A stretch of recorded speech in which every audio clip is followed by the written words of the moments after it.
ஒரு பெண் நள்ளிரவில் எந்தவித பயமும் இன்றி எப்பொழுது தன்னந்தனியாக நடந்து செல்கிறாரோ அப்பொழுதுதான் இந்தியாவுக்கு முழுமையான சுதந்திரம் கிடைச்சது அப்படின்னு சொன்ன நம்மளுடைய மகாத்மா காந்தியடிகள் அவர்களுடைய 79வது நினைவு தினம் இன்று.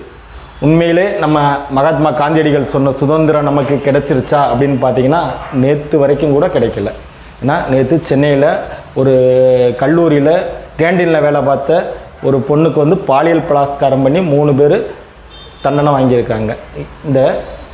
இந்த குற்றங்கள் பெரும்பாலும் அதிகமாக நடக்கிறதுக்கான காரணங்கள் கிட்டத்தட்ட ஒரு 3 விஷயங்கள் தான். ஒன்று, ஒரு தனிநபர்கிட்ட சுய ஒழுக்கமின்மை. ரெண்டாவது, இன்றைக்கி அசுர வேகத்தில் வளர்ந்துக்கிட்டு இருக்க இந்த டெக்னாலஜி விஞ்ஞான வளர்ச்சி.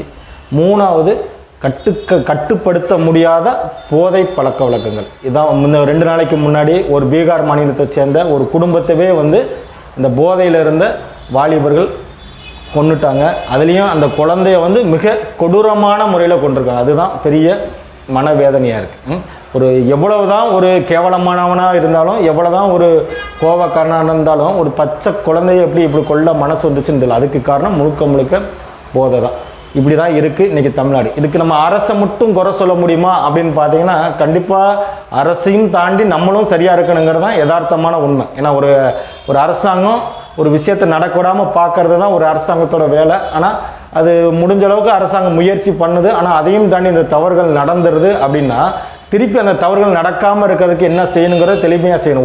ஒரு தப்பு செய்கிறான், அதனால் அவனுக்கு தண்டனை கடுமையாக இருக்குன்னா அடுத்து அந்த தப்பை யாருமே செய்ய மாட்டாங்கன்னா அரசாங்கம் அப்படி பண்ணுறதில்ல. நிறையா இப்போ இந்த அண்ணா பல்கலைக்கழகத்தில் ஒருத்தனுக்கு அந்த மாதிரி பாலியல் பலாத்காரம் பண்ணி அவனுக்கு இன்றைக்கு வரைக்கும் என்னாச்சுன்னு தெரியல. அவனுக்குலாம் பெருசாக ஒன்றும் தண்டனை கொடுத்த மாதிரி தெரியல. இந்த மாதிரி எல்லா விதத்துலேயும் தண்டனைகள் கடுமையாக்கல் பட்டால் மட்டும்தான் குற்றங்கள் குறையும் அப்படிங்கிறது தான் யதார்த்தமான உண்மை. ஆனால் அரசு ஏனோ அதை சரிவர கையாளுறது இல்லையா, இல்லை அதை சரிவர செயல்படுத்த முடியவில்லையான்னு தெரியல. இருந்தாலும் நம்மளவுக்கு நம்ம சரியாக இருந்தாவே இந்த குற்றங்கள் குறையிறதுக்கான வாய்ப்புகள் இருக்கும்.